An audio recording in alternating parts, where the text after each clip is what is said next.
জমি সংক্রান্ত বিষয়ে কমপ্লেক্সিটির ব্যাপারে আমার মনে হয় নতুন করে বলার কিছু নাই। আমরা সবাই ইন্ডিভিজুয়ালিও কোনো না কোনো জীবনের কোনো না কোনো সময় কোনো চ্যালেঞ্জ ফেস করে এসেছি।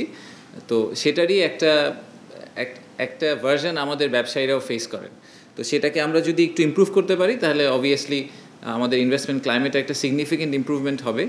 তো অনেক সময় সবাই বিডাকে নিয়ে একটা কমপ্লেন করে যে আমরা খালি বিদেশি বিনিয়োগকারীদের নিয়ে কথাবার্তা বলি, দেশি বিনিয়োগকারীদের কষ্টটার কথা চিন্তা করি না। তো এই স্পেসিফিক্যালি জমি রেজিস্ট্রেশন ইস্যুটাতে যদি কেউ বেনিফিটেড হয়, আমার ধারণা যে দেশি ব্যবসায়ীরা অনেক বেশি আসলে বেনিফিটেড হবে রাদার দেন বিদেশি ব্যবসায়ীরা তো আসলে জেনারেলি রেজিস্ট্রেশন করেনই না, তো জয়েন্ট ভেঞ্চারে না গেলে। তো আমার ধারণা যে এইটা আসলে দেশি ব্যবসায়ীদের জন্যই একটা পজিটিভ আউটপুট হিসেবে কাজ করবে। তো আমরা একটু আগে যেটা নিয়ে কথা বলছিলাম যে যতদিন পর্যন্ত আসলে আমরা ওই অল্টারনেটিভ রাস্তাগুলোকে বন্ধ না করব, ম্যানুয়াল সার্ভিসটাকে বন্ধ না করব, ততদিন পর্যন্ত ডিজিটাল সার্ভিসটাকে ফুল ইউটিলাইজেশন আসলে করা হবে না। তো আমরা পাইলট বেসিসে শুরু করলাম, বাট আসলে আমাদের কিন্তু টার্গেট থাকতে হবে যে আমরা পুরোপুরি ম্যানুয়াল সার্ভিস বন্ধ করে দেবো। ম্যানুয়ালি কেউ কোনো সরকার থেকে সার্ভিস নেবে না, সরকার থেকে সব সার্ভিস ডিজিটাল নেবে। আমরা যদি ডিজিটালি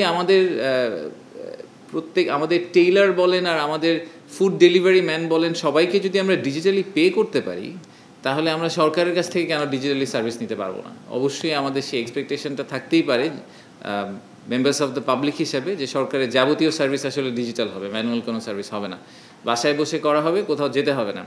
তো আমার আশা হচ্ছে যে আমরা আরেকটা ধাপ এগোলাম। আমরা এখন বললাম যে এখনও 2টা চালু আছে, বাট বছর শেষ নাগাদ হয়তো আমরা ম্যানুয়ালটা কমপ্লিটলি বন্ধ করে দিব। যে আমাদের আসলে একটা শক্ত ইচ্ছা আছে যে ঠিক যেভাবে নাগরিক সেবার মতো করে একটা জিনিসকে চালু করা হয়েছে, আমরা ব্যবসায়ীদের জন্য আসলে একটা সিঙ্গুলার পোর্টাল নিয়ে কথা বলতে চাই। যে আপনি যদি একটা ব্যবসা চালু করতে চান, ব্যবসা খুলতে চান, ব্যবসার কন্টিনিউইটি পয়েন্ট অফ ভিউ থেকে সরকারের কাছ থেকে আপনার যা লাগবে, যেই সার্ভিসই লাগবে, আপনি একটা ওয়েবসাইটে যাবেন। আপনার সিটি কর্পোরেশনের ওয়েবসাইটে যেতে হবে না, বিডার ওয়েবসাইটে আসতে হবে না, বেজার ওয়েবসাইটে যেতে হবে না।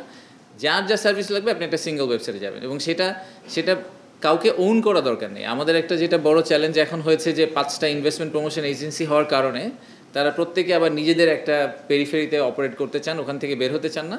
সেটাও আমরা বন্ধ করে আসলে মানে মানুষের কাছে সরকার একটাই। আমরা নিজেরা যদিও অনেকগুলো ডিফারেন্ট ডিপার্টমেন্ট, এজেন্সি, আলাদা আলাদা মন্ত্রণালয় হিসেবে অপারেট করার চেষ্টা করি, জনসাধারণের কাছে, ব্যবসায়ীদের কাছে সরকার একটাই, সেটা গণপ্রজাতন্ত্রী বাংলাদেশ সরকার। সো আমাদেরকে ওইরকম একটা আসলে প্ল্যাটফর্ম তাদেরকে দিতে হবে যে তারা আমাদের সাথে একটা প্ল্যাটফর্মে ইন্টারাক্ট করতে পারেন। তো সেটা আমরা করার চেষ্টা করছি। এই বছরের শেষের নাগাদ আপনারা কিছু মেটেরিয়াল ইমপ্রুভমেন্ট দেখতে পাবেন, তখন আমরা আবার হয়তো একটা সংবাদ সম্মেলন করে সবাইকে এক্সপ্লেন করার চেষ্টা করব।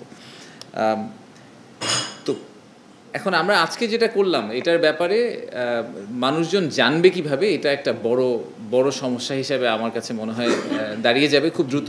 এই জন্য আমাদের 3 মাস পরে একটা আসলে আবার একবার একটু বসে দেখতে হবে যে কতজন মানুষ আমাদের সার্ভিসটা আসলে ইউজ করলেন।